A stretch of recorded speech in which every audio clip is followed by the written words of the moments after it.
Bapak, ibu-ibu, saudara-saudara kaum muslimin rahimakumullah. Di dalam kehidupan kita sebagai seorang muslim, minimal 5 kali dalam sehari semalam kita mendengar seruan untuk mendirikan solat yang disebut azan. Ada kalimat menarik di dalam kalimat azan itu, yakni seruan hayya 'alal falah, marilah menuju kepada keberuntungan, marilah meraih kemenangan. Seruan ini adalah kecenderungan dari setiap manusia, apapun warna kulitnya. Artinya, setiap orang dalam hidup selalu ingin meraih dan mencari kemenangan. Kemenangan akan melahirkan kepuasan batin, dan kepuasan batin memberikan kebahagiaan.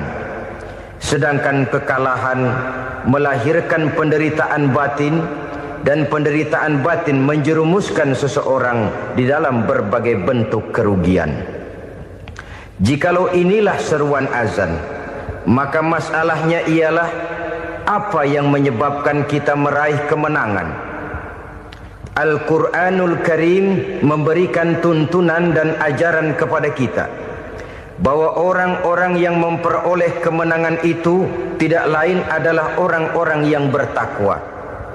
Hanyalah mereka yang bertakwa kepada Allah Subhanahu wa ta'ala pada akhirnya akan tampil sebagai pemenang.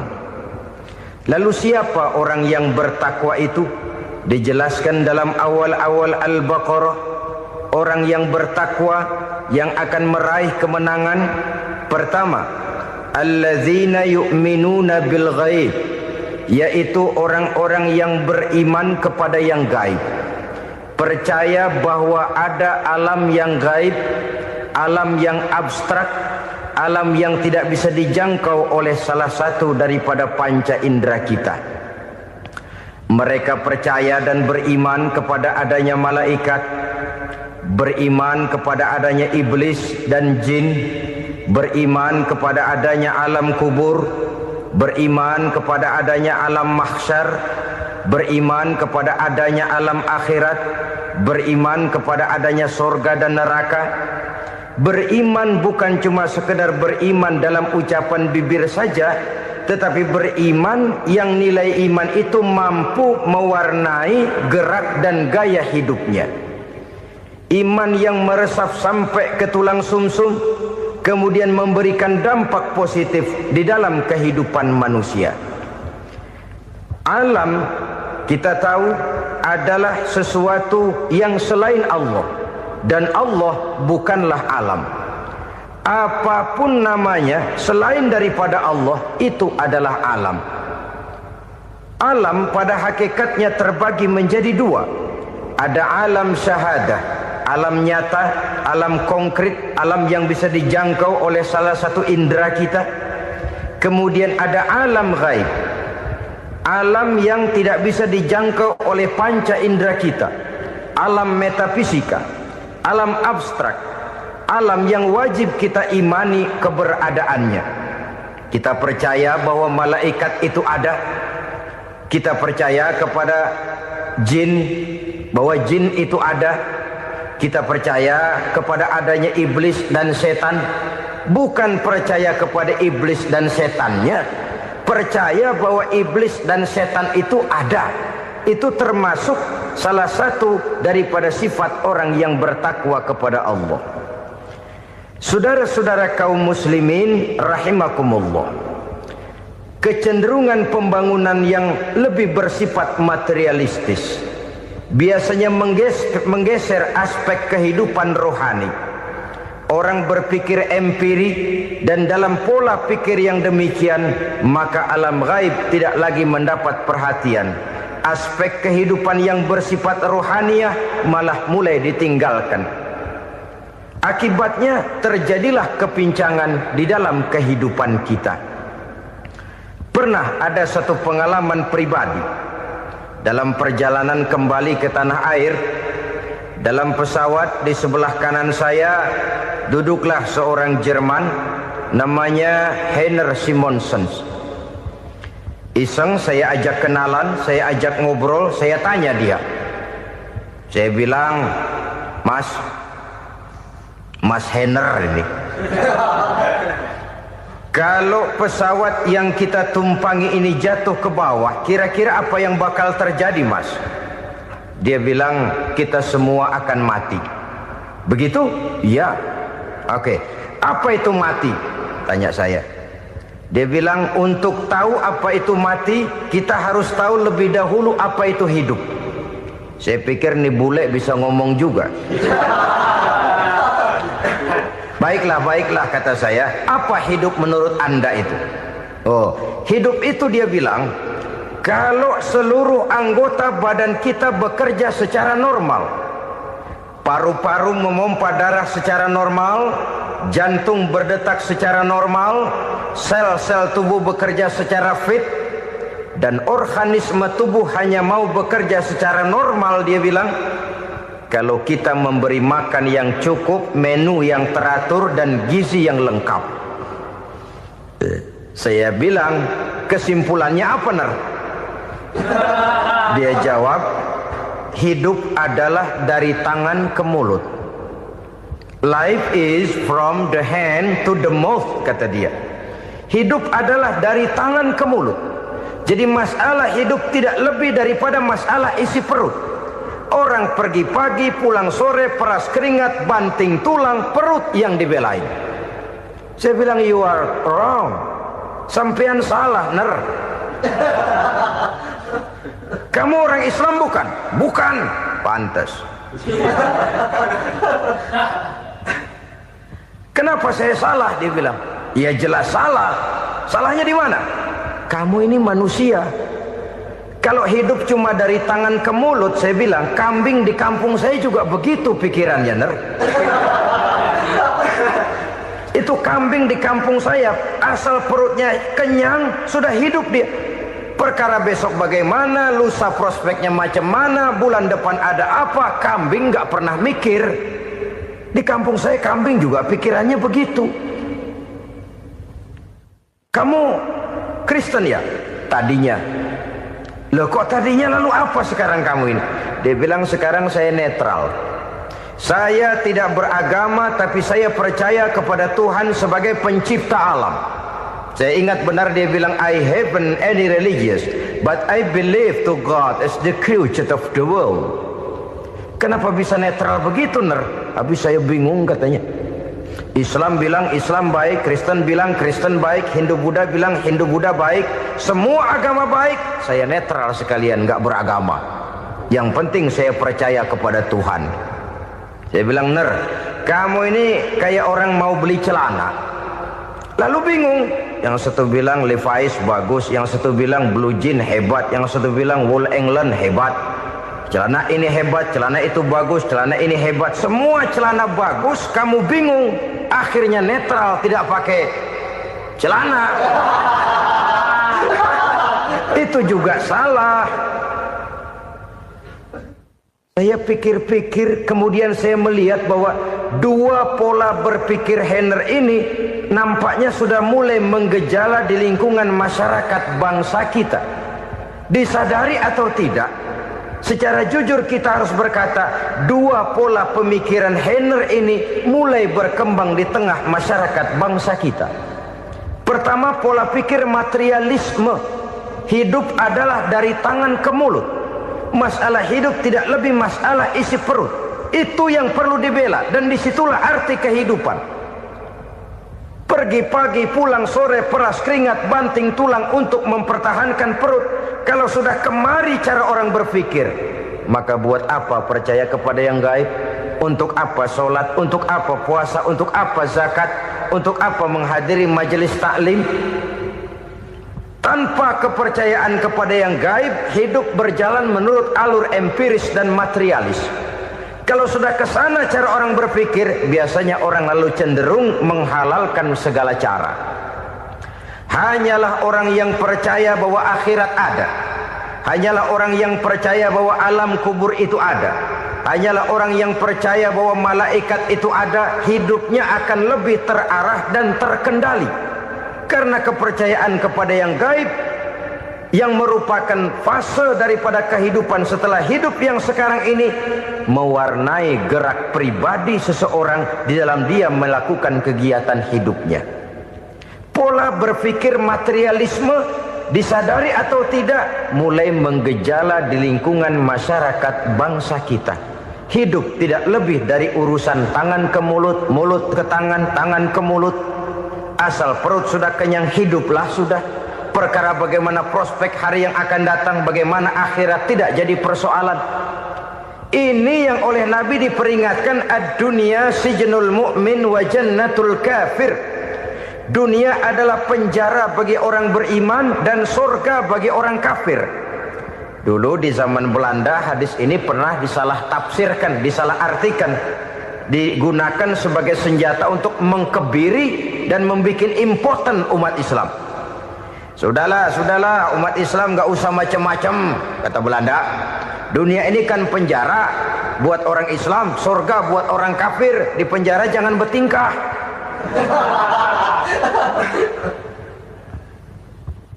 Pengertiannya tidak begitu. Dunia adalah penjara bagi orang mukmin. Artinya dalam kehidupan dunia seorang mukmin tidak bebas memperturutkan hawa nafsunya. Di penjara hawa nafsunya itu. Sebaliknya surga bagi orang-orang kafir. Buat orang kafir surgalah dunia ini. Mereka bebas memperturutkan hawa nafsunya, dilarang tidak terlarang, dicegah pun tidak tercegah. Mereka hidup menurut alur bisikan nafsu mereka sendiri. Kemudian bila ajal datang, maut merenggut nyawa, selesailah surganya sampai di situ. Maka bagi orang-orang yang tidak percaya kepada adanya akhirat, kepada adanya alam gaib, surganya sebatas umurnya. Sekali lagi, surganya sebatas umurnya. Bila umur selesai, ajal pun datang merenggut nyawa, selesailah sudah surganya sampai di situ. Alangkah pendeknya perjalanan orang-orang yang tidak percaya kepada alam gaib ini. Bagi kita mukmin, jikalau kita mampu memenjarakan hawa nafsu, kita bisa bahagia di dunia ini. Dan Islam memang tidak menyuruh kita sengsara di dunia. Raih dunia, kejar dunia, gapai dunia sebagai alat untuk mencapai kebahagiaan di akhirat nanti. Hidup adalah satu perjalanan panjang yang terbentang sejak kita terlahir dari alam rahim sampai kepada alam akhirat nanti. Andai kata kita gagal meraih kebahagiaan di dunia, toh kita masih punya akhirat. Tapi jangan jadi dalil yang melemahkan semangat. Biarin dah kita di dunia kebelangsak, yang penting akhirat. Akhirnya dunia benar-benar kebelangsak. Bagaimana dunia ini bisa kita raih, dan bagaimana meraih dunia untuk menunjang kepentingan akhirat nanti. Yang kedua, dari pikiran Heiner yang saya lihat menggejala di lingkungan masyarakat bangsa kita, timbulnya manusia-manusia netral. Seolah-olah Tuhan yes, agama no. Sama Tuhan percaya, agama ogah. Tuhan ngangguk, giliran agama godeng. Padahal hampir dalam setiap ayat dalam Quran, kata-kata amanu biasanya bergandeng dengan wa amilus sholihat. Iman dan amal soleh. Ini sebagai isyarat Tuhan dan agama jangan pernah dipisah-pisah. Apabila kita bertuhan, maka kita harus beragama. Apabila kita beragama, maka agama itu harus bersumberkan dari Tuhan yang kita imani itu. Tidak mungkin kita pisah, Tuhan yes, agama no. Sama Tuhan percaya tapi agama bikin sendiri. Sembayangnya cukup bengong 2 jam madep mulon.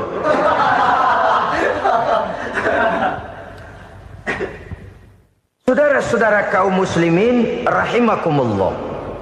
Jadi dengan demikian, agama yang kita akui merupakan unsur mutlak di dalam pembangunan sekarang ini, merupakan bagian dari kehidupan yang menuntun kita bahwa di balik alam nyata ini, di balik alam syahadah ini ada alam gaib.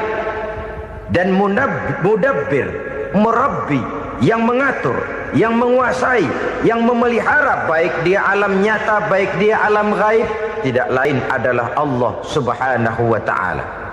Di sana ada satu super power, satu maha kekuatan yang kita perlu bersandar kepadanya. Sebagai makhluk nyata yang hidup di alam nyata, berbuatlah secara nyata sebagaimana harusnya kita berbuat. Karena Islam jelas bukan agamanya orang pemalas. Islam jelas bukan agamanya orang yang mengajarkan setelah selesai sholat boleh duduk, nggelenggem ayam-ayam, ndelohom, menghitung bintang di langit sambil menunggu keajaiban. Tidak.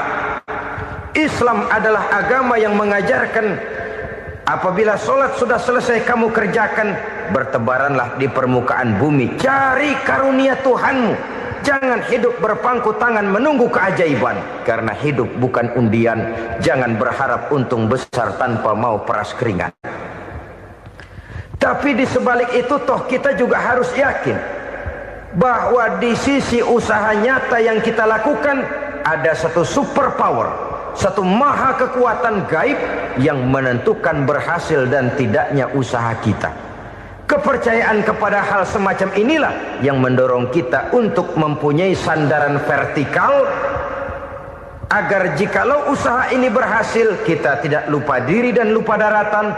Jikalau usaha ini gagal, kita tidak putus asa dan buruk sangka, tidak cupik pandangan dan sempit hati, tapi mampu melihat persoalan dengan kacamata putih sambil husnuzon kepada Allah Subhanahu wa ta'ala. Kita percaya malaikat itu ada. Ada yang namanya Raqib dan Atid, mengawasi gerak hidup kita sampai kepada gerak hati kita. Ini memberikan sugesti agar kita berhati-hati, tidak sejengkal tanah pun kita bisa berlindung dari pengawasan Raqib dan Atid. Ada Munkar Nakir yang akan menyoal kita di alam kubur. Ada malaikat Malik, penjaga neraka. Ada malaikat Ridwan yang menjaga surga. Kita percaya kepada adanya jin, kita percaya kepada adanya setan, iblis. Percaya kepada adanya, bukan mempercayai si setan, si iblis lalu menjadikannya sebagai teman. Tidak. Percaya bahwa mereka itu ada dan merupakan makhluk Allah yang gaib, yang diciptakan Allah Azza wa Jalla. Kepercayaan kepada alam gaib memberikan motivasi terhadap gerak lahir manusia, sehingga dengan motivasi kepercayaan kepada yang gaib, gerak lahir jadi lebih terarah, jadi lebih terpelihara. Pernah seseorang bertanya, "Pak, apakah adanya akhirat bisa dibuktikan secara ilmiah?" Saya bilang tidak bisa, tidak bisa. Kenapa? Karena yang berangkat nggak pernah pulang kembali lagi. Kalau dia pulang kemari bisa kita tanya bagaimana enak di sono. Cuma secara moral saya katakan, lebih beruntung orang yang percaya kepada akhirat daripada yang tidak. Sekarang saudara percaya akhirat ada, lalu saudara baik-baik di dunia, sholat, puasa, zakat, menolong orang lain, menebarkan kebajikan. Saudara mati, andai kata akhirat tidak ada, toh dalam hidup saudara sudah berbuat baik. Paling tidak nama saudara akan dikenang sebagai orang baik. Sebaliknya, saudara percaya, kata saya, bahwa akhirat tidak ada, lalu hidup semau-maunya, tenggelam dalam maksiat dan munkarat, menentang Allah, tidak mau ruku dan sujud. Lalu saudara mati, kemudian akhirat ada, ayo mau apa? Bekal tidak punya. Jadi secara moral lebih beruntung orang yang percaya kepada adanya akhirat daripada yang tidak percaya. Dan itu alam gaib yang tidak bisa dibuktikan secara eksat. Jangankan untuk membuktikan seperti itu, dalam kehidupan sehari-hari saja yang kita rasakan tidak selalu berbentuk toh. Angin, bagaimana sih bentuknya angin? Kita tidak tahu. Merah, buktinya kalau dikerok merah. Yang merah itu kulit, yang kulit kita bukan anginnya. Sakit, rasa sakit itu ada, tapi bagaimana bentuk sakit? Kita nggak pernah tahu. Kalau kita makan cabai pedas, bagaimana bentuk pedas itu tidak ada, tapi rasa ada. Bentuk pedas hijau, cabainya bukan pedasnya. Tidak semua yang kita rasakan bisa kita gambarkan dalam bentuk yang konkret. Oleh karena itu, sekali lagi bahwa kepercayaan kepada alam yang gaib mampu memberikan satu sugesti yang menata kehidupan seseorang lebih lurus, lebih terarah, dan lebih terkendali. Maka wajar kalau kepercayaan kepada yang gaib mengantarkan seseorang untuk meraih kemenangan. Kenapa? Dia percaya kepada yang gaib, bahwa akhirat ada, bahwa alam kubur ada, bahwa pertanggungan jawab itu ada. Maka dia lalu tidak hidup saenae udele dewe, itu loh. Tidak hidup menurut seleranya sendiri, terarah, teratur. Ini cirinya yang pertama. Orang bertakwa yang akan meraih kemenangan, mereka beriman, mereka percaya kepada yang gaib. Bahkan hal-hal konkret saja selalu berangkat dari yang gaib. Saudara-saudara, para remaja, para pemuda sekarang ini tidak pernah tahu toh siapa yang akan jadi teman hidup saudara. Kita bisa saja ngerancang, mentargetkan, tapi toh akhirnya yang namanya jodoh bukan kekuasaan kita. Rezeki di luar kemampuan kita. Begitu juga ajal. Maut, jodoh, ajal adalah contoh-contoh konkret bahwa pada akhirnya yang gaiblah yang menentukan. Bertahun-tahun ngelancong, emang jodoh seret, nggak jadi.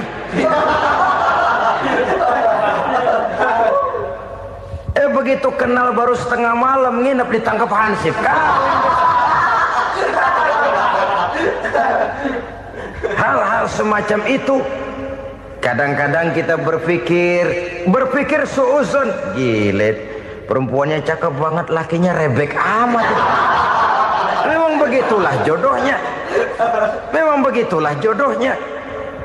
Saudara hadirin ma'asyiral muslimin yang saya hormati, jadi hal-hal yang konkret saja kita yakini sepenuhnya ditentukan oleh satu superpower yang gaib itu tadi.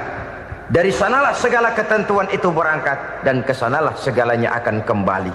Maka kepercayaan kepada yang gaib meluruskan gerak hidup seseorang dan itu akan mengantarkan dia kepada meraih kemenangan. Satu. Yang kedua, wa yuqimuna shalah. Orang bertakwa yang akan meraih kemenangan itu adalah orang-orang yang mendirikan sholat. Kenapa sholat mengantarkan orang untuk meraih kemenangan? Yang jelas, inna sholata tanha anil fahsya'i wal munkar. Sholat mampu mencegah manusia dari perbuatan keji dan munkar. Banyak filsafat hidup yang terkandung di dalam sholat ini. Sejak kita wudhu sampai kita menghadap ke arah kiblat, sampai kita melakukan gerak-gerak sholat, bacaan-bacaan yang ada di dalam sholat, lalu sampai kepada mengucapkan salam. Banyak filsafat hidup yang terkandung di dalam sholat. Umpamanya saja, setelah takbiratul ihram mulai kita dengan sholat dalam posisi berdiri, diajarkan dalam kitab-kitab fikih agar kita melihat ke arah tempat sujud. Ini kan filsafat kehidupan. Kalau kamu sholat dalam posisi berdiri, lihat tempat sujud. Jangan sholat mata jelalatan, sebab nanti bisa mengurangi kekhusyuan. Jadi wajar kalau yang dikatakan bahwa yang paling afdol adalah shaf yang di depan. Kenapa? Secara harfiah pengertiannya akan lebih mengundang kekhusyuan. Kenapa? Kalau kita di shaf paling depan di masjid umpamanya paling banter kita lihat tembok. Tapi kalau kita shaf di tengah atau di belakang, orang-orang di depan kita pun akan kelihatan. Yang bajunya loreng, yang bajunya genggang, yang bajunya macam-macam. Kita lihat, kadang-kadang kita pikirin, ada yang bajunya bolong. Kita sholat tapi dalam hati, nih orang bajunya robek ya nggak tahu apa. Ada saja hal-hal yang mengusik kekhusyuan kita. Oleh sebab itu diajarkan dalam posisi berdiri, lihat, arahkan pandangan matamu kepada tempat sujud. Ini kan filsafat kehidupan. Maksudnya apa? Kalau lagi diri lihat dong tempat sujud. Kalau udah di atas ingat dong sama yang bawah. Kalau sudah tinggi ingat dong dari mana kamu berangkat. Kalau sudah berkuasa bantu dong yang lemah. Kalau sudah kaya santuni dong yang miskin. Kalau sudah alim bimbing dong yang awam. Ini filsafat kehidupan. Dalam posisi berdiri kau lihat tempat sujud. Ini akan melahirkan kepekaan sosial di mana seseorang mau tahu kepada orang lainnya. Bagaimanapun kaya kita, tinggi pangkat dan jabatan kita, jikalau hidup hanya untuk kepentingan perut sendiri saja, rasanya belum membawa manfaat di dalam kehidupan kita. Tapi efek yang tertinggi sesungguhnya, solat mencegah manusia dari perbuatan keji dan munkar. Perbuatan keji dan munkar walaupun kelihatannya mendatangkan uang, membawa keuntungan, tapi itu keuntungan semu, keuntungan sementara. Dengan menipu orang lain kita bisa dapat untung, tapi tidak membawa berkah. Dan itu adalah kerugian besar dalam kehidupan kita. Maka untuk meraih kemenangan harus dimulai dengan membentuk kepribadian yang tegar, memiliki sandaran vertikal yang langsung kepada Allah Subhanahu wa ta'ala. Dan itu hanya bisa kita tempuh melalui jalur ibadah formal yang sudah ditentukan Allah, yakni solat yang 5 waktu. Untuk memperkuat itu ada solat-solat sunnah, rawatib, nawafil sebagai terminal-terminal kontrol cadangan untuk memelihara stabilitas temperatur batin di dalam kita berhubungan dengan zat yang maha gaib, yaitu Allah Subhanahu wa ta'ala. Orang sering bertanya, Pak, itu tetangga saya nggak sholat, duitnya nggak habis-habis, Pak. Nggak sholat tapi mobilnya tambah terus. Nggak sholat tapi usahanya makin maju. Tapi di sisi lain ada orang yang rajin sholat, rezekinya butak bener. Anaknya mana kurus, mana korengan.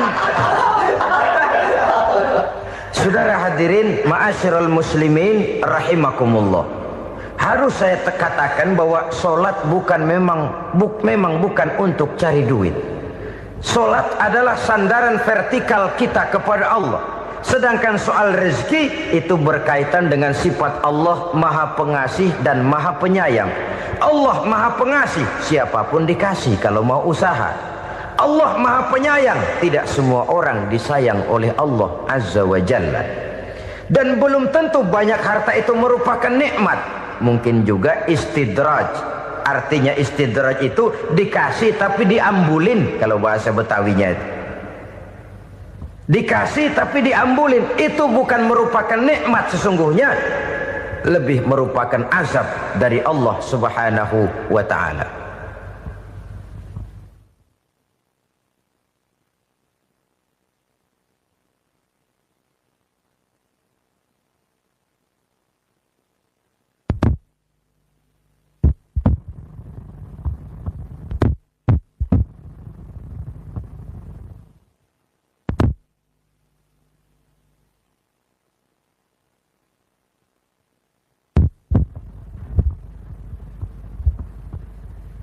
Agama mempunyai sistem solat, dan kita umat Islam telah dituntun oleh Allah Subhanahu wa ta'ala yang wajibnya 5 kali dalam sehari semalam mendirikan solat, dan itu tentu berada dalam jangkauan kemampuan manusia. Pada awalnya barangkali kita memang merasa solat itu satu kewajiban, tapi semakin kita hayati makna, manfaat dan filsafat yang terkandung di dalam ajaran solat, semakin sampai kita kepada keyakinan bahwa solat adalah keperluan kita. Sehingga pada waktu tertentu dinilai puncaknya, kita tidak lagi akan berkata saya wajib solat, tapi kita akan berkata saya perlu solat. Kalau kita sudah merasakan itu adalah keperluan kita, nah di sanalah kita baru akan merasakan ruginya kalau hal itu tidak kita laksanakan. Sepanjang kita masih berkata saya wajib sholat, kita akan lebih merasakan dia sebagai beban ketimbang sebagai keperluan. Yang jelas Allah tidak memerlukan ibadah yang kita laksanakan ini. Dengan kata lain, andai kata satu dunia penuh ini orang tidak ada yang sholat satu pun, Allah tidak akan turun dari jabatan Tuhan. Jangan lalu berpikir kalau kita ngambek se-RW kagak sembahyang Tuhan tekor kali ini ya. Tentu tidak. Itu perlunya kita, bukan perlunya Allah. Dan pada induknya kita akan berkata, saya perlu agama. Kalau secara induk kita sudah memerlukan agama, maka konsep-konsep yang ada di dalam ajaran agama itu pun adalah juga merupakan keperluan kita. Baik dia bernama sholat, baik dia bernama puasa, baik dia bernama zakat, baik dia bernama haji, seluruhnya adalah keperluan kita. Dan sesuatu yang kita perlukan apabila tidak kita laksanakan akan melahirkan kerugian di dalam kehidupan. Jangan heran kalau kita membaca riwayat perjalanan hidup para salafus soleh, orang-orang soleh. Ada yang tahajud sampai 100 rakaat, ada yang sholat malam kakinya sampai bengkak. Kita sekalinya bengkak biri-biri. Ada yang sholat membaca surah dalam Al-Quran sampai khotam Quran. Kok mau? Mereka sudah merasakan itu keperluan. Itu saja soalnya. Satu saat pun jikalau kita merasa bahwa itu keperluan saya, kita pun akan melaksanakan seperti itu. Keperluan saya dalam kehidupan. Inilah yang kedua. Yang ketiga, orang bertakwa yang akan meraih kemenangan itu, wa mimma razaqnahum yunfikun. Mereka membelanjakan sebagian daripada rezeki yang diberikan Allah kepada mereka. Mereka infakkan di jalan Allah. Ada satu dialog menarik. Satu hari seorang anak muda bertemu dengan seorang kakek-kakek yang sudah dikenalnya baik.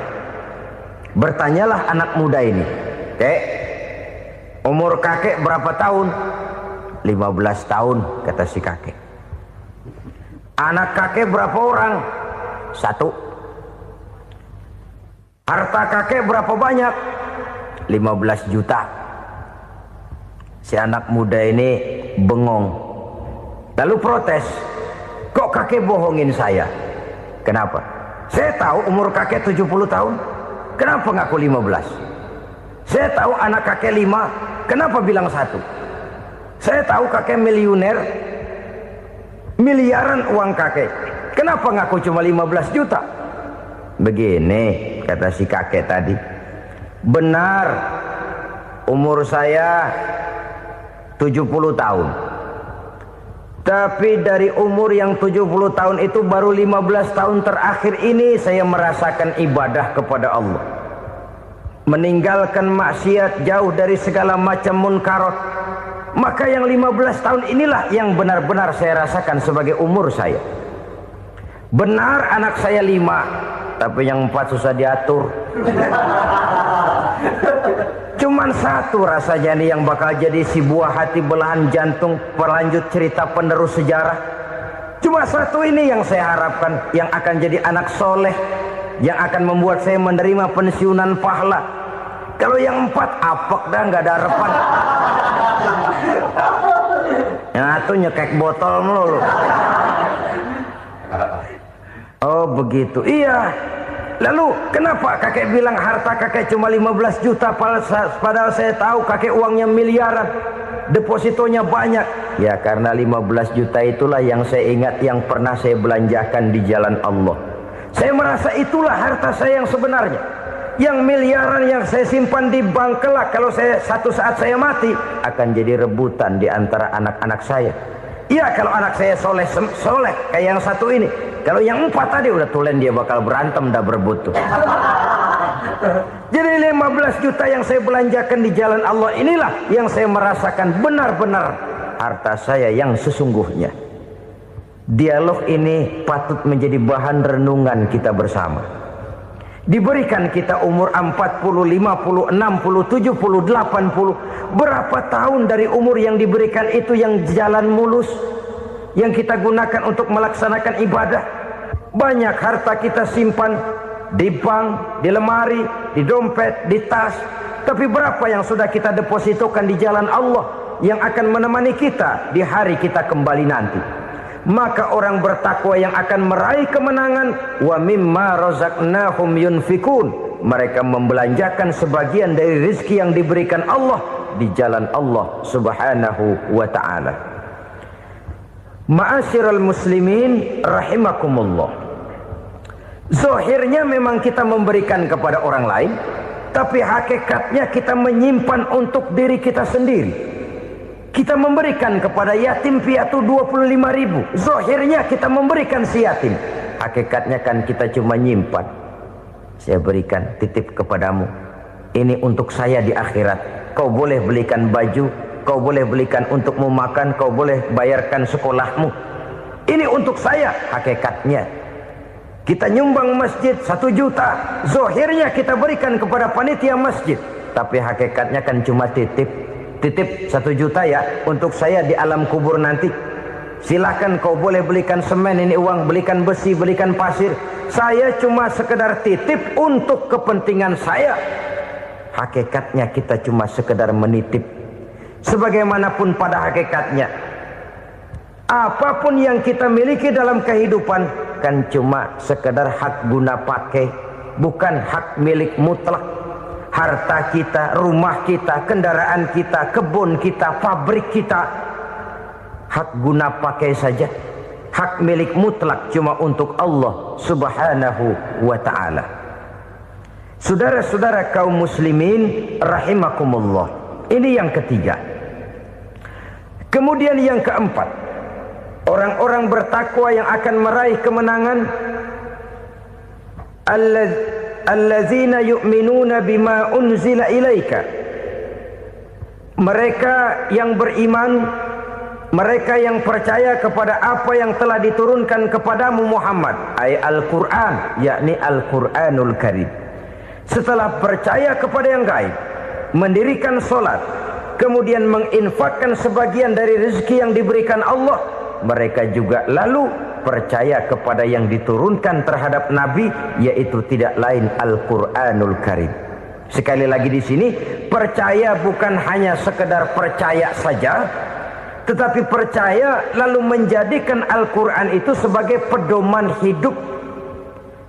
Sebab memang Al-Quran itu adalah GBHM, garis-garis besar haluan muslim. Apa yang harus kita lakukan, apa yang harus tidak kita lakukan, bagaimana mestinya kita bertingkah laku dan berbuat, seluruhnya tercantum di dalam Al-Quranul Karim. Itu sebabnya ketika satu hari Aisyah ditanya bagaimana akhlak Rasul, beliau menjawab, kana Rasulullah sallallahu alaihi wasallam khuluquhul Quran. Akhlak daripada Rasulullah tidak lain adalah Al-Quran. Jawaban simpel ini memberikan gambaran bahwa keseluruhan daripada konsepsi Quran sudah diterjemahkan dalam kehidupan Rasulullah sallallahu alaihi wasallam. Karena kita tahu akhlak adalah keseluruhan dari gerak hidup manusia. Sejak ia berpribadi, berumah tangga, bertetangga, bermasyarakat, sampai kepada berbangsa dan bernegara, Al-Quran tetap memberikan sentuhan nilainya. Oleh karenanya, orang-orang yang bertakwa adalah orang-orang yang menjadikan Al-Quran sebagai pedoman dalam kehidupannya. Dan kita yakini Al-Quran diturunkan kepada Nabi Muhammad, bukan merupakan produk Nabi Muhammad. Isi dan redaksinya langsung dari Allah Subhanahu wa ta'ala. Kemudian cirinya yang kelima, orang bertakwa yang akan meraih kemenangan itu, wa ma unzila min qablika. Tidak hanya sekedar percaya kepada yang diturunkan terhadap Nabi Muhammad, yaitu Al-Quran, mereka juga percaya kepada apa yang pernah diturunkan kepada para nabi, kepada para rasul sebelum Nabi Muhammad. Percaya kepada adanya suhuf, percaya kepada adanya Taurat, percaya kepada adanya Injil, percaya bahwa Allah dahulunya sudah menurunkan Taurat kepada Musa, percaya bahwa Allah sudah menurunkan Injil kepada Isa, percaya Injil ada, Taurat ada, diturunkan Allah untuk Isa dan Musa, tetapi tidak wajib mengamalkannya karena kita sudah diberikan Al-Quranul Karim. Ini yang perlu saya garis bawahi. Kita percaya Allah telah menurunkan Injil dahulu kepada Isa. Kita percaya bahwa Allah telah menurunkan Taurat dahulunya kepada Nabi Musa. Kadang-kadang ini dijadikan dalih, dikacaukan pengertiannya. Quran saja mengajarkan bahwa orang yang bertakwa harus percaya kepada Injil, maka pakailah Injil. Apalagi kalau ayat sebelumnya ditilap, dihapus, dihilangkan, Injilnya yang ditekankan, maka akan terjadilah penekanan yang salah arah. Karena salah arah akhirnya bisa merusak dan menghancurkan akidah. Ketika Rasul suatu saat pernah ditanya orang, "Ya Rasul, bagaimana sikap kita sebagai muslim terhadap Injil yang ada sekarang?" Beliau menjawab, "La tukadzibuhu jami'an wa la tusaddiquhu jami'an." Jangan didustakan seluruhnya, jangan juga dibenarkan semuanya. Artinya, ini sudah merupakan gambaran dari Rasul bahwa dalam Injil yang ada sekarang masih ada ajaran-ajaran tauhid yang dibawa oleh Nabi Isa dan diajarkan kepada umatnya. Tapi juga dalam Injil yang sekarang ini sudah terkena intervensi dan investasi manusiawi. Karena itu Rasul menyimpulkan, la tukadzibuhu jami'an wa la tusaddiquhu jami'an. Jangan didustakan semua, jangan dibenarkan seluruhnya. Kita memang percaya Allah telah menurunkan Injil kepada Nabi Isa dulu, tapi kita tidak wajib mengamalkan Injil. Kita percaya Allah telah menurunkan Taurat kepada Nabi Musa, tapi kita tidak wajib mengamalkan kitab ajaran Taurat. Yang wajib kita percayai dan kita amalkan hanyalah Al-Quranul Karim.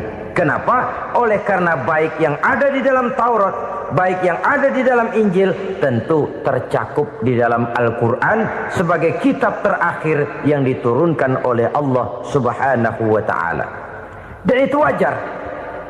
Kalau seorang pejabat mau mengeluarkan satu keputusan baru, tentu dia harus meninjau keputusan-keputusan lama. Andai kata dianggap tidak berlaku, dianggap tidak relevan lagi, maka keputusan-keputusan lama itu tentu sudah dianggap tidak berlaku. Sebagian daripada aturan-aturan dalam keputusan lama yang masih dianggap relevan tercantum dalam keputusan baru yang wajib diamalkan. Begitulah hubungannya antara Al-Quran, Taurat, Zabur, dan Injil. 4 kitab samawi yang diturunkan Allah masing-masing kepada Zabur untuk Nabi Daud, Taurat untuk Nabi Musa, dan Injil untuk Nabi Isa alaihi wassalatu wassalam. Ketiga-tiga kitab itu kita percayai adanya. Kita yakini Allah telah menurunkan Zabur, Taurat, dan Injil. Tapi kita tidak wajib mengamalkannya. Yang wajib kita mengamalkannya sekarang ini tidak lain hanyalah Al-Quranul Karim saja. Karena ia mencakup apa yang ada di dalam Zabur, apa yang ada di dalam Taurat, dan apa yang ada di dalam Injil. Keotentikannya bisa dipertanggungjawabkan. Ya, tapi kan Nabi Muhammad sudah mati 14 abad yang lalu, dan di zaman beliau Al-Quran kan belum dikodifikasikan, belum ditulis. Bagaimana keotentikannya bisa dipertanggungjawabkan? Mudah saja. Allah berjanji, inna nahnu nazzalna dzikra wa inna lahu lahafizun. Kami yang menurunkan Al-Quran dan kami yang akan menjaga dan memeliharanya. Allah turunkan Quran, Allah menjaganya. Bagaimana cara Allah menjaga Al-Quran itu? Banyaknya orang-orang yang hafaz Al-Quran. Hafaz Al-Quran 30 juz, 114 surah, 6.666 ayat. Sehingga jangankan satu kata, Jangankan satu ayat, satu kalimat saja berubah, sudah akan timbul reaksi dan mudah dimengerti. Kenapa? Banyak orang-orang yang hafaz Al-Quran. Sedangkan pada setiap akhir tahun biasanya malaikat Jibril selalu mengadakan checking terhadap ayat-ayat yang diturunkan pada waktu itu.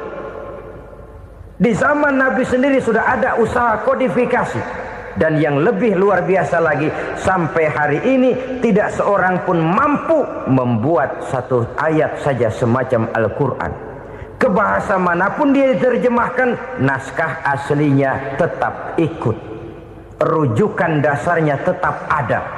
Berdasarkan itu, maka tidak mungkin terjadi penyelewengan terhadap atau pemalsuan terhadap ayat-ayat Al-Quranul Karim.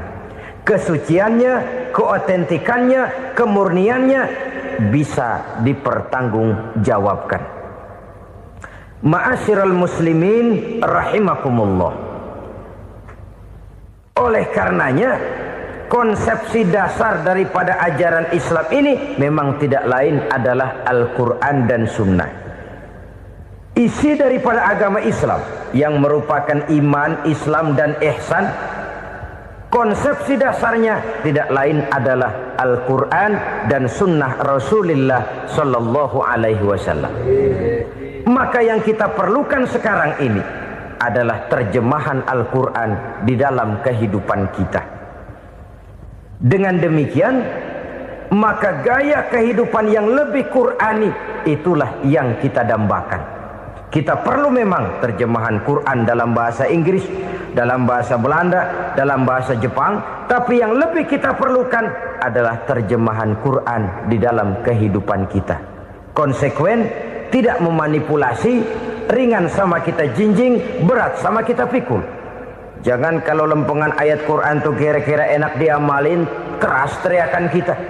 Giliran kira-kira ayat Quran itu mukul kepala kita sendiri, diam kita.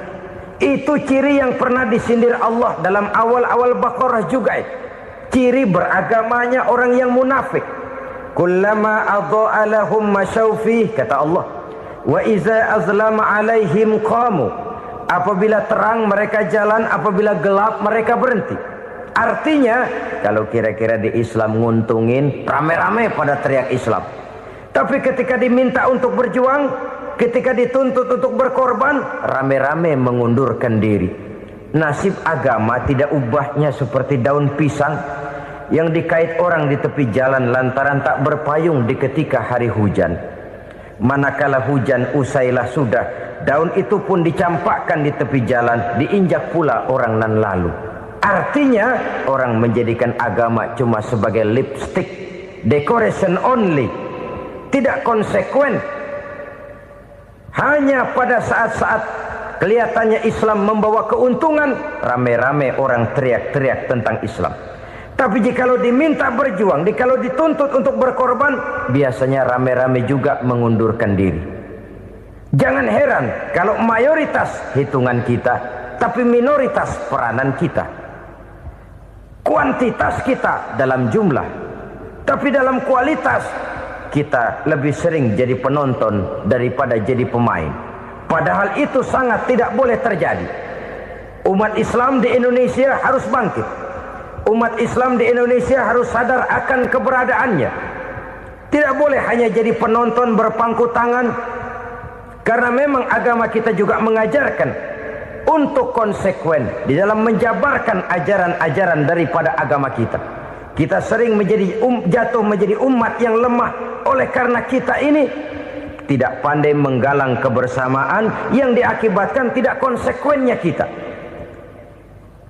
Diistilahkan bahwa umat Islam di dalam menggalang kebersamaannya itu harus seperti orang main sepak bola. Saudara-saudara kan tahu orang main sepak bola itu. Orang main sepak bola, kalau pertandingan belum dimulai sih silakan saja kumpul di luar lapangan, atur strategi yang baik. Tapi kalau pertandingan sudah dimulai, turun ke lapangan hijau, jangan kumpul terus. Ada sepak bola gotong royong, mundur-mundur rame-rame, depan ke depan kumpul melulu mainnya. Kalah.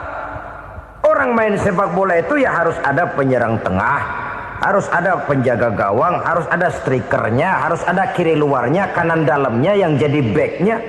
Posisi boleh bermacam-macam, tapi yang penting saling ngoper untuk menggolkan gawang lawan. Begitulah umat Islam ini. Boleh ada yang jadi pejabat, boleh ada yang jadi pengusaha, boleh ada yang jadi petani, silakan ada yang jadi seniman, ada yang jadi penyair, ada yang jadi artis sekalipun.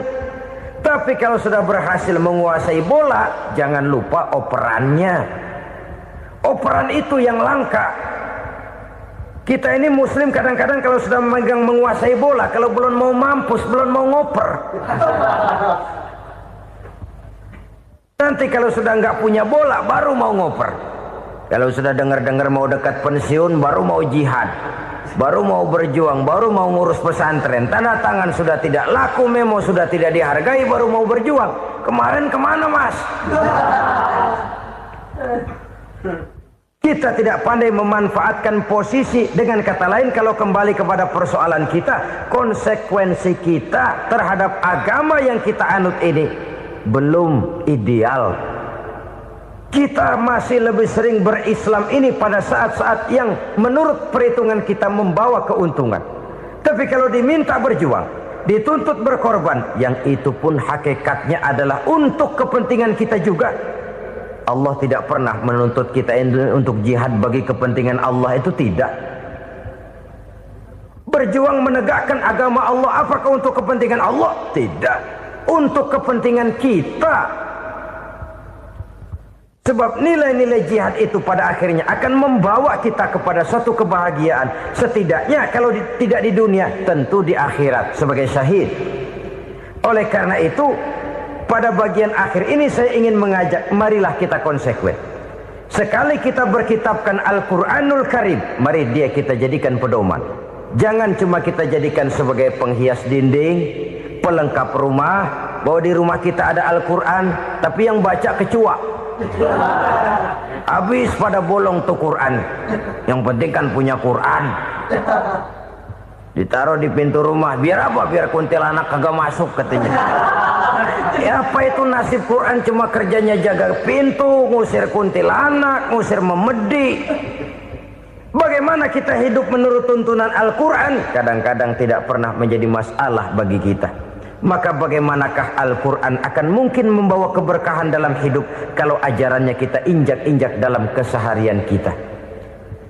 Mewujudkan gaya hidup yang lebih Qurani, itulah yang akan kita rintis di dalam kehidupan kita. Bertahap, step by step, menurut kemampuan yang ada pada kita. Jika jalan ini tidak bisa kita selesaikan, percayalah akan ada generasi penerus yang akan melanjutkan usaha dan cita-cita mulia itu.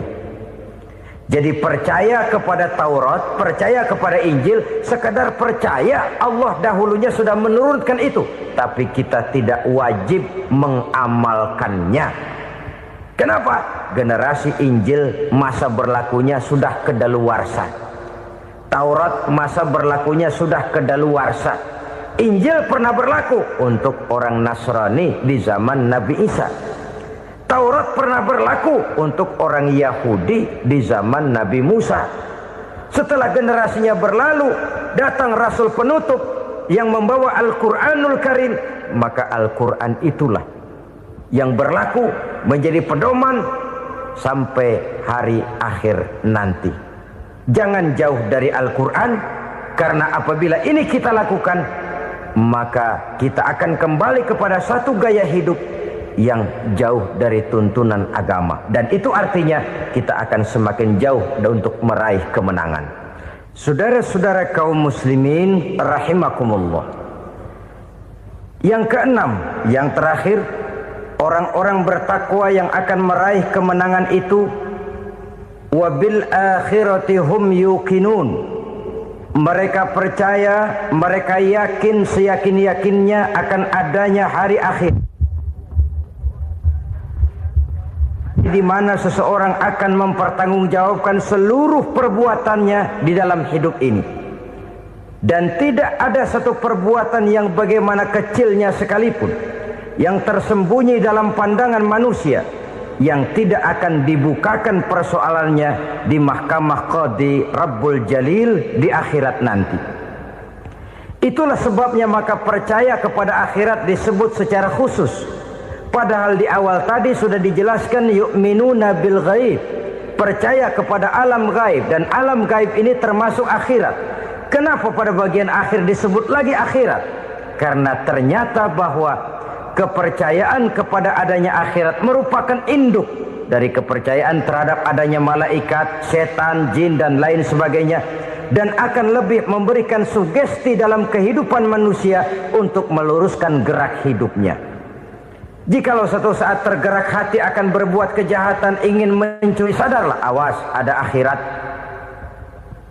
Sebab kalau kita cuma teriak awas ada polisi, itu cuma tertunda sementara, begitu polisi meleng embat. Kalau kita ingin berbuat jahat cuma berteriak awas ada hansip, cuma sementara ketika hansip itu ada. Tapi kalau ceritanya awas ada akhirat, mau menyeleweng awas ada akhirat, mau berjudi awas ada akhirat, mau mencuri awas ada akhirat.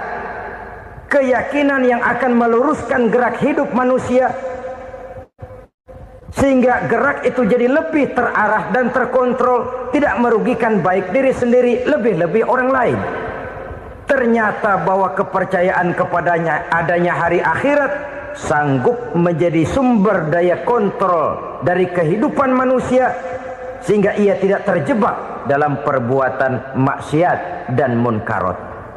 Saudara-saudara kaum muslimin, inilah saja yang kita bicarakan pada pertemuan kali ini. Semoga Allah subhanahu wa ta'ala memberikan kekuatan zahir dan batin kepada kita untuk dapat meraih kemenangan dengan beriman kepada yang gaib, mendirikan solat, membelanjakan sebagian dari rezeki yang diberikan Allah, percaya kepada Al-Quran, beriman kepada kitab-kitab yang diturunkan sebelum Al-Quran, lalu meyakini adanya hari akhirat. 7 macam perkara yang merusak akidah dan keimanan, merusak amal perbuatan yang sudah kita kerjakan, merusak sendi-sendi kehidupan sosial, pendek kata merusak segala hal di dalam kehidupan kita. Jauhilah olehmu 7 macam perkara yang merusak. Yang pertama, asyirku billah, menyekutukan Allah subhanahu wa ta'ala. Agama dimulai dari keyakinan, maka kehancuran agama selalu dimulai dari kehancuran keyakinan, iman atau akidah yang dimiliki oleh seseorang.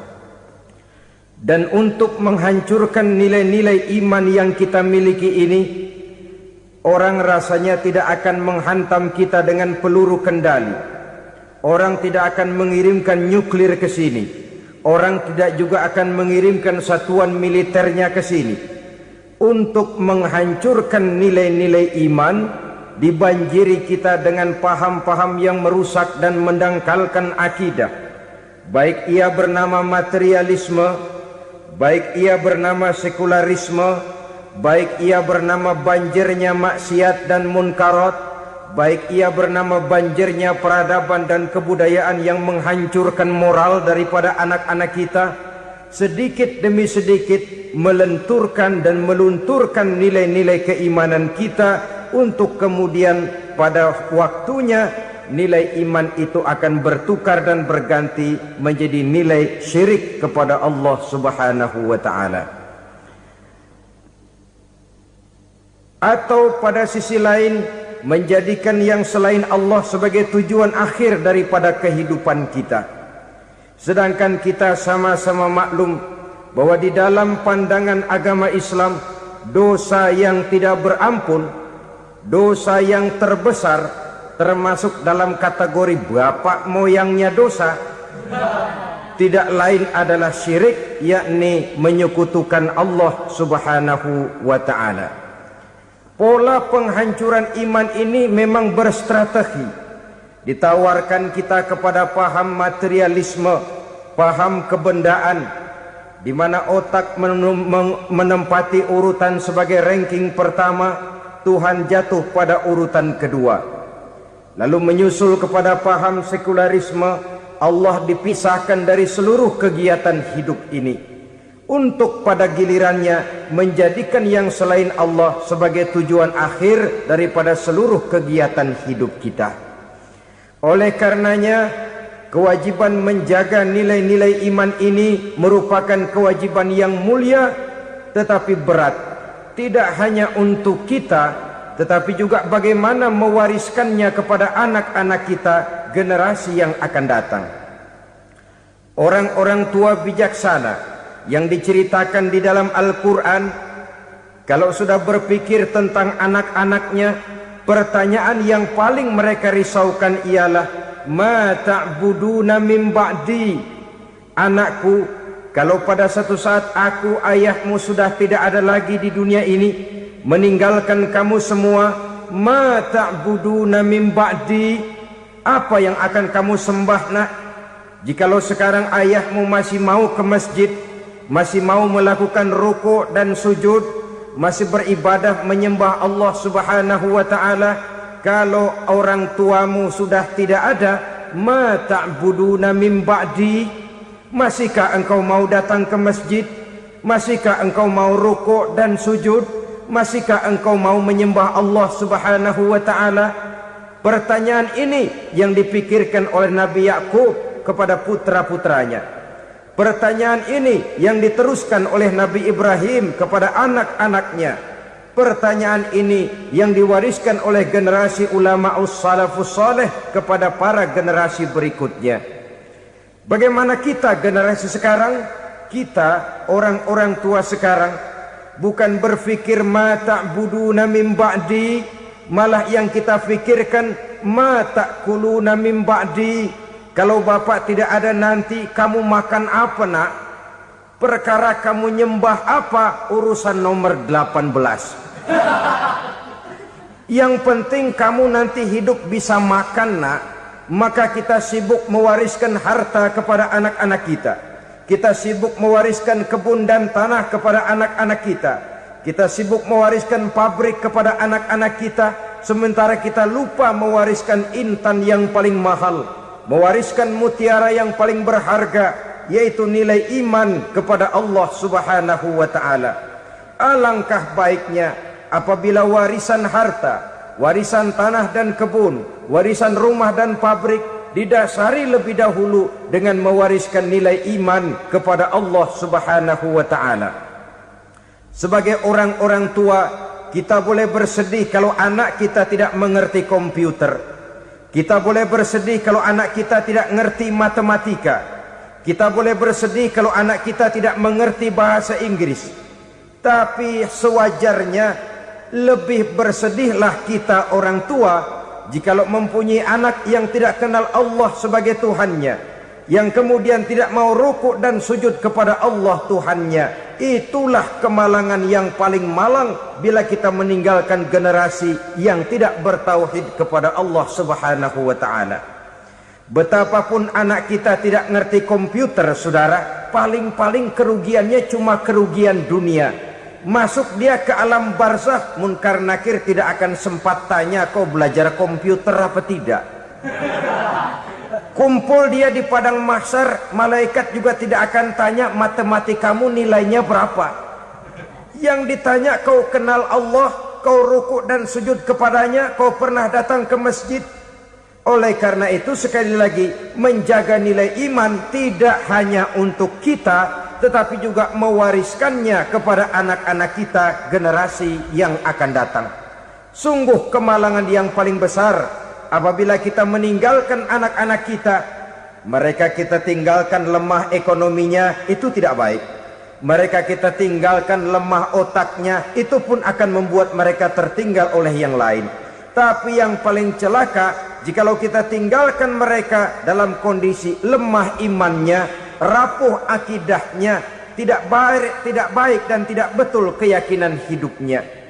Oleh karena itu Nabi berpesan, jauhilah 7 perkara yang merusak. Yang pertama, syirik kepada Allah subhanahu wa ta'ala. Menyekutukan Allah baik dalam ucapan, dalam keyakinan, ataupun dalam perbuatan. Ini perkara pertama yang termasuk 7 perusak besar di dalam kehidupan. Kalau sudah jatuh kita ke lembah syirik, bagaimanapun banyak kebaikan yang kita kerjakan, berjiwa sosial, bertangan pemurah, gemar menolong orang lain, kalau memang dasarnya syirik, maka seluruh kebaikan kita akan hancur, tidak akan ada nilainya dalam pandangan Allah subhanahu wa ta'ala. Dalam pandangan manusia, mungkin kita dicatat sebagai orang sosial, gemar menolong orang lain, tidak berpangku tangan melihat orang yang mendapat kesulitan. Tapi oleh karena dasarnya syirik, dasarnya tidak mentauhidkan Allah, maka seluruh nilai kebaikan yang kita kerjakan tidak akan ada nilainya dalam pandangan Allah subhanahu wa ta'ala. Maka jagalah iman kita, jangan sampai dihinggapi penyakit syirik yang bagaimana kecilnya sekalipun. Sekali lagi, baik syirik dalam bentuk ucapan, syirik dalam bentuk keyakinan, sampai kepada syirik dalam bentuk perbuatan, kita berhindar kepada sifat-sifat yang sedemikian itu. Karena apa? Dalam satu ayat Quran Allah subhanahu wa ta'ala menjelaskan, innallaha la yaghfiru ayyushraka bih wa yaghfiru ma duna dzalika liman yasha. Allah tidak akan memberi ampun kepada orang-orang yang menyekutukannya, tapi Allah masih mau memberikan ampun kepada dosa-dosa yang selain itu bagi orang-orang yang dikehendakinya. Dosa selain syirik, apabila kita bertaubat, Allah masih mau mengampuni. Tapi kalau sudah jatuh ke tempat syirik, itu sudah dosa yang tidak berampun. Taubatnya tidak lain melepas syirik, kembali kepada tauhid, berkeyakinan bahwa hanya ada Allah subhanahu wa ta'ala, Tuhan satu-satunya, yang lam yalid walam yulad walam yakul lahu kufuwan ahad. Tidak beranak, tidak pula diperanakkan, dan tidak satupun yang dapat menyerupai Tuhan Allah subhanahu wa ta'ala. Saudara-saudara kaum muslimin rahimakumullah, bahwa kita di zaman sekarang memang tidak menyembah berhala, ya. Bahwa kita tidak berterang-terangan mengatakan Tuhan lebih dari satu, memang. Bahwa kita tidak berkeyakinan Tuhan itu punya anak atau diperanakkan, tentu. Tapi dalam perbuatan dan i'tiqad, kita kadang-kadang jatuh tanpa kita sadari ke tempat yang bernama syirik ini. Oleh karenanya, di zaman di mana teknologi makin canggih, di mana kemajuan pembangunan makin menjangkau berbagai aspek kehidupan, diperlukan keseimbangan antara kemajuan fisik material dengan kemajuan mental spiritual. Apabila tidak ada keseimbangan yang terwujud, tentulah kepincangan yang diawali dengan pincangnya cara kita berpikir, sehingga pada akhirnya akan mengarah kepada pincangnya cara kita berbuat dan bertindak di dalam kehidupan kita.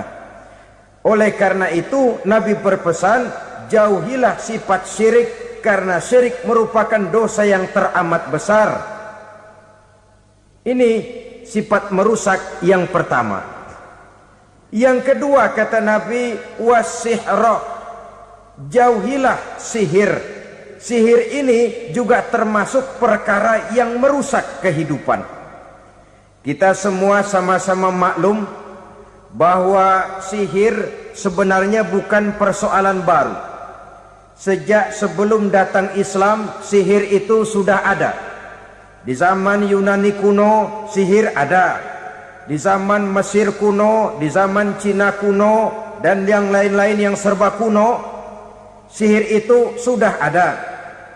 Bahkan para nabi pun, para rasul yang diutus oleh Allah subhanahu wa ta'ala, senantiasa berhadapan dengan ahli-ahli sihir untuk menguji kebenaran dari misi yang mereka bawa. Sihir adalah perbuatan di luar kebiasaan yang bisa dikerjakan oleh ahlinya dengan bantuan jin atau setan. Hukum mempelajari sihir adalah haram, mengamalkannya lebih haram lagi. Sebab itu saudara-saudara, sihir merupakan perbuatan merusak yang harus kita jauhi. Ciri-ciri daripada perbuatan sihir, pertama, ia mengandung tipuan, bayangan khayal. Di zaman Nabi Musa misalnya, orang melihat tambang-tambang itu seperti ular. Nabi Musa melayangkan tongkatnya menjadi ular-ular besar yang memakan ular-ular kecil ciptaan tukang-tukang sihir Fir'aun tadi. Lalu sihir bisa terjadi dengan bantuan jin kafir atau setan. Kemudian ciri yang ketiga, sifatnya halus dan tersembunyi. Taruh kata ada seorang ahli sihir yang mempergunakan ayat-ayat Quran sebagai jompa-jampe, sebagai baca-bacaan, itu cuma sekedar kedok.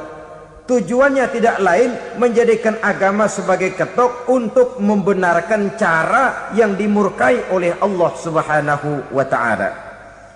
Satu hadis yang diriwayatkan oleh Imam Bazar dan Tabrani, Nabi berpesan, "Laisa minna man tatayyara lahu au takahhana au tukuhhina lahu au sahira lahu." Tidak termasuk ke dalam golonganku, kata Nabi.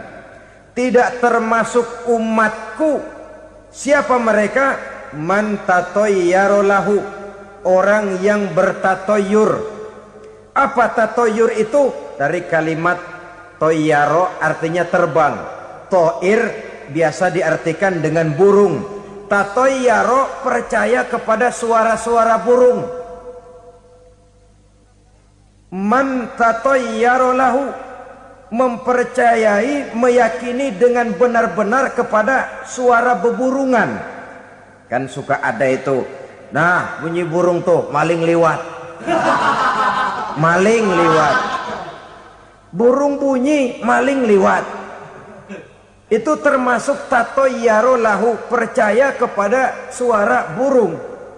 Kan aneh kalau suara orang nggak dipercaya, suara burung malah dipercaya. Ada ustadz ceramah, kiai ngaji, nggak mau didengerin, burung dengerin bener. Nah, suaranya dari sebelah mana? Belah kulon. Nah, itu tandanya ano. Habis dihitung-hitung. Itu termasuk tatayyara lahu. Au takahana, atau bertenung, au tukuhina, atau minta ditenungkan, au sahirolahu, atau melakukan perbuatan sihir, atau minta disihirkan. Laisa minna, tidak termasuk ke dalam golonganku, kata Nabi.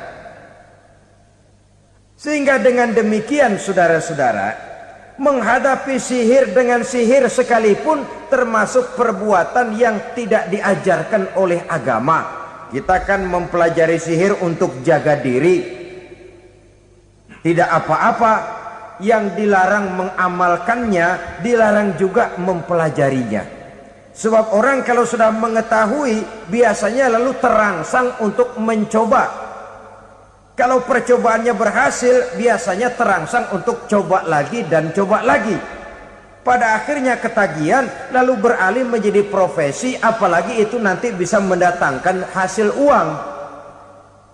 Saudara-saudara kaum muslimin rahimakumullah, kita manusia makhluk nyata, kita hidup di alam nyata, terikat oleh sunnatullah, causality. Oleh karenanya bagi kita keyakinan yang penuh, keikhlasan di dalam bertuhankan Allah, penyerahan diri sepenuhnya hanya kepadanya, itu sudah merupakan obat penangkal yang sangat ampuh agar kita tidak terkena penyakit-penyakit yang dibuat oleh setan dan para pembantunya. Sehingga beberapa ayat Quran mengajarkan, misalnya a'udzu bikalimatillahi tammati min syarri ma khalaq, atau bismillazi la yadurru ma'asmihi syai'un fil ardi wala fis sama, dengan menyebut nama Allah yang tidak bisa mendatangkan bahaya sedikit pun, dari baik yang datang dari langit maupun yang datang dari bumi. Jiwa yang kosong dari keyakinan yang penuh kepada Allah, jiwa yang penuh was-was dan ragu-ragu, itu yang mudah terserang oleh penyakit-penyakit yang dikerjakan oleh para tukang-tukang sihir, yaitu oleh setan dan seluruh para pembantunya.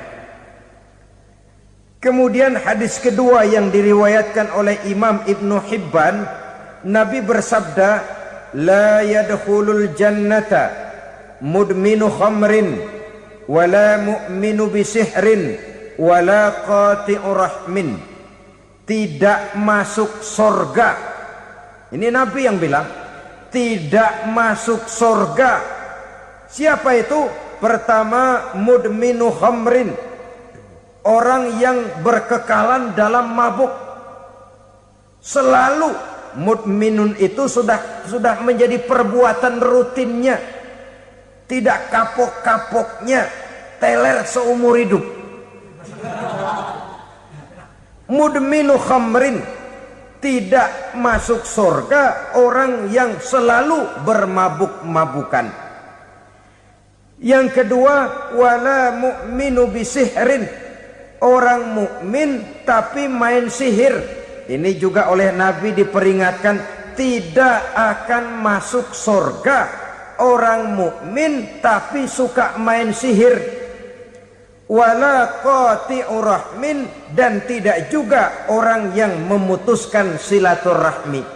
Tiga macam manusia yang diperingatkan Nabi tidak akan masuk surga: orang yang selalu mabuk, orang mukmin yang main sihir, dan orang yang memutuskan silaturahmi. Saudara-saudara kaum muslimin rahimakumullah. Lalu orang berkata, kenapa dilarang kita bersihir? Padahal Rasul sendiri kan punya mukjizat. Nah, kita memang harus membedakan antara mukjizat dengan sihir. Dalam kehidupan agama kita kenal ada yang namanya mukjizat, ada yang namanya karomah atau keramat biasa diucapkan, ada yang namanya maunah, ada yang namanya irhas, ada juga yang namanya sihir. Kesemuanya ini berbeda, saudara-saudara. Yang dinamakan mukjizat itu khusus untuk para rasul saja. Satu kejadian luar biasa yang terjadi dilakukan oleh rasul atas izin dari Allah Subhanahu wa taala. Perbedaannya dengan sihir jelas. Sihir dari setan, mukjizat dari Allah. Sihir bisa dipelajari, mukjizat tidak. Sihir umumnya untuk maksud-maksud yang tidak baik, sedangkan mukjizat untuk memperkuat kebenaran yang disampaikan oleh para rasul dan ditentang oleh umatnya.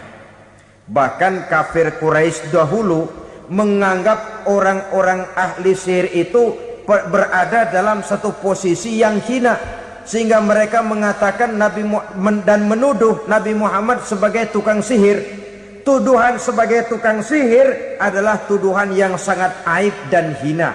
Di tengah masyarakat kufar jahiliyah, kedudukan tukang sihir dipandang sebagai kedudukan yang hina, sehingga mereka mengejek Nabi dengan sebutan tukang sihir. Jadi mukjizat hanya untuk Rasul saja. Kemudian karomah. Karomah ini asal kata dari karomah, kehormatan, kemuliaan yang diberikan Allah kepada hamba-hambanya yang rajin mendekatkan diri kepadanya. Oleh karena ketekunannya melaksanakan ibadah, Allah memberikan keistimewaan kepada orang itu, yang dengan keistimewaannya dia bisa mengerjakan yang tidak bisa dikerjakan oleh orang lain. Karomah hanya bisa dicapai dengan prestasi ibadah. Kalau sihir, mau ibadah apa enggak, asal dia belajar, bersatu dan berteman dengan setan, memenuhi persyaratan-persyaratan setan, biasanya lalu bisa. Sedangkan karomah tidak mungkin terwujud tanpa orang mendekatkan diri sedekat-dekatnya kepada Allah Subhanahu wa ta'ala. Maka kita lihat biasanya orang-orang yang punya ilmu sihir, mukanya rata-rata nggak enak dilihat. Kumuh, jauh dari air wudhu, jauh dari sujud kepada Allah, malah berteman dengan setan, menjadi pelayan-pelayannya setan. Saudara-saudara, adapun maunah, keistimewaan yang diberikan Allah kepada hamba-hambanya yang belum sampai kepada tingkat wali, tapi orang itu lebih banyak kebaikannya daripada kesalahannya. Umpamanya, saudara jalan bertiga di pinggir jalan, saudara ada pada posisi di tengah, lalu bertiga ini ketabrak mobil. Menurut perhitungan saudara mati lebih dahulu, tapi terjadi hal yang aneh, dua teman saudara mati, saudara malah cuma luka dan lecet sedikit saja. Apa itu? Kalau kita lebih banyak kebaikannya daripada kesalahannya, itu yang dinamakan maunah, pertolongan yang diberikan Allah kepada hamba-hambanya yang lebih banyak kebaikannya daripada kesalahannya. Sedangkan yang dinamakan irhas, kejadian luar biasa pada diri seseorang pada waktu dia masih kecil, yang menunjukkan tanda-tanda keistimewaannya. Itu umumnya pada para nabi pada usia kecilnya sudah ada irhas, tanda-tanda istimewa. Jelas baik mukjizat, karomah, maunah maupun irhas berbeda dengan sihir. Sihir ini jelas saja merupakan bantuan dan persekutuan antara manusia dengan setan. Padahal setan, kata Allah dalam Al-Quran, innahu lakum aduwwum mubin, sesungguhnya setan bagi kamu adalah musuh yang sangat jelas. Saudara-saudara kaum muslimin rahimakumullah, di zaman sekarang dalam menghadapi beban kehidupan yang makin pelik, menghadapi stres yang tidak kunjung selesai, menghadapi persoalan-persoalan yang teramat berat, orang sering mencari jalan keluar kepada hal-hal yang menurut pendapatnya bisa meringankan beban moralnya itu. Pergilah dia mencari sesuatu yang dapat meringankan bebannya. Dan tidak jarang yang jatuh ke pangkuan tukang-tukang tenung, ke pangkuan tukang-tukang sihir, yang mereka itu oleh Quran dijelaskan kazabal munajjimun walau sodaku. Tukang-tukang tenung, tukang-tukang sihir, mereka itu bohong walaupun benar. Maksudnya bohong walaupun benar, artinya kalau yang mereka kerjakan benar, itu sih kebenaran. Benar dengan kebenaran itu lain. Kebenaran, kebetulan bisa, tapi tidak untuk selalu. Apalagi kalau itu sudah membahayakan kehidupan orang lain. Jadi oleh karena itu Nabi berpesan, jauhilah daripada sihir.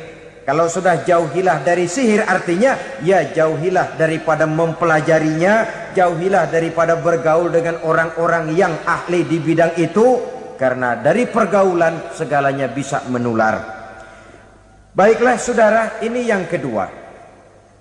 Yang ketiga pesan Nabi, wa qatlan nafsil lati harramallahu illa bil haq, membunuh orang lain dengan cara yang tidak benar, membunuh orang yang diharamkan oleh Allah Subhanahu wa taala untuk melakukannya kecuali dengan alasan yang benar. Kita tahu Islam adalah agama damai, sesuai dengan namanya. Ia tidak dikembangkan dengan pedang dan kekerasan. Ia dikembangkan dengan keteladanan dan tuntunan moral. Oleh karena Islam bukan agama kekerasan, Islam pun tidak mementingkan dan mengajarkan kekerasan kecuali dengan alasan yang benar dan bisa dipertanggungjawabkan. Membunuh dengan sengaja, menghilangkan nyawa orang lain tanpa alasan yang bisa dibenarkan, adalah merupakan dosa besar dan satu di antara 7 perkara yang bisa mendatangkan kerusakan dalam kehidupan dan yang hendaknya harus kita jauhi. Saudara-saudara kaum muslimin rahimakumullah, beberapa waktu yang lalu di sebuah kota kecil yang indah bernama New Auckland. Saudara tahu New Auckland? Itu dari Gunung Kidul masih ngidul lagi. Pernah diadakan satu seminar yang membicarakan bagaimana menyelamatkan masyarakat manusia dari bahaya Perang Dunia Ketiga. Diperkirakan kalau terjadi Perang Dunia Ketiga, manusia tidak akan tersisa. Sebab apa? Pada waktu itu cadangan nuklir yang dimiliki oleh bersama Amerika dan Rusia konon sudah sanggup memusnahkan 6 miliar manusia pada saat jumlah manusia baru 5 miliar. Jadi kelebihan nuklir dunia ini. Kalau terjadi Perang Dunia Ketiga, sulit manusia untuk tersisa. Maka dibahaslah di dalam seminar itu, wah, supaya tidak terjadi Perang Dunia Ketiga, maka perlombaan membuat senjata-senjata canggih, alat-alat pembunuh modern harus segera dibatasi. Dibahas, tidak mungkin kita membatasi perlombaan membuat senjata. Kenapa? Makin maju ilmu dan teknologi, makin canggih senjata yang ditemukan. Atom sudah meningkat menjadi nuklir, nuklir sudah meningkat menjadi neutron, dan kita tahu bom yang bernama neutron ini bom yang cukup membunuh tanpa perlu merusak. Artinya kalau dia diledakkan di kota kita ini, bangunan utuh, jembatan tidak ambruk, rumah-rumah tetap berdiri, tapi semua yang bernama hidup mati. Itu katanya lebih sopan dari bom atom. Sebab kalau si atom ini sudah membunuh, merusak pula. Neutron cukup membunuh saja tanpa perlu merusak. Jadi majunya senjata-senjata teknologi sebagai akibat yang logis dari kemajuan ilmu pengetahuan ini tidak bisa kita batasi. Dan memang sebenarnya yang bahaya bukan senjatanya, tapi manusia yang mengendalikan senjata itu. Mereka kembali kepada prinsip the man behind the gun. Bukan senjatanya yang bahaya, tapi manusia yang mengendalikan senjata itu yang bahaya. Walaupun senjatanya modern, katakanlah model M16 umpamanya, kalau yang mengendalikannya orang beriman, insya Allah aman. Tapi biar megang cuma senapan angin, kalau yang megang orang brutal, ngeri kita deket-deket. Apalagi kalau memang bukan ahlinya menggunakan senjata, bisa ngeker kaki kena jidat.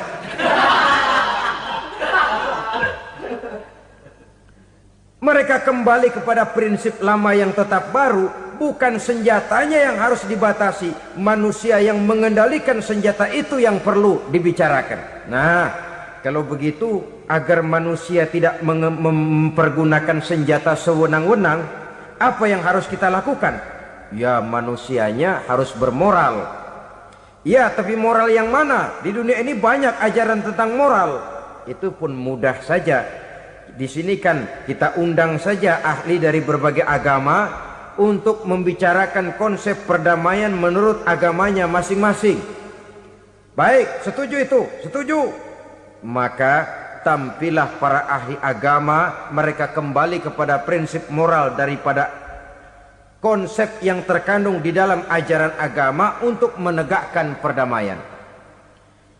Mula-mula naiklah ahli dari agama Hindu, dibacakan konsep perdamaian menurut ajaran agama Hindu, bahwa untuk damai manusia harus meninggalkan nafsu keduniaannya, menempuh samsara dan sebagainya untuk mencapai nirwana, menjauhi kemegahan dan kemewahan dunia. Ini lalu dibahas, rasanya juga tidak mungkin ini. Kemudian dari agama Nasrani, bahwa untuk damai manusia harus menciptakan sifat kasih sayang. Kalau ditampar pipi kiri, berikan pipi yang kanan. Kalau diberikan selendang, berikan baju. Nanti orang kasihan, lalu dia tidak akan nampar lagi. Ketika ini dibahas, ternyata rasanya pun tidak mungkin bisa diterima. Karena apa?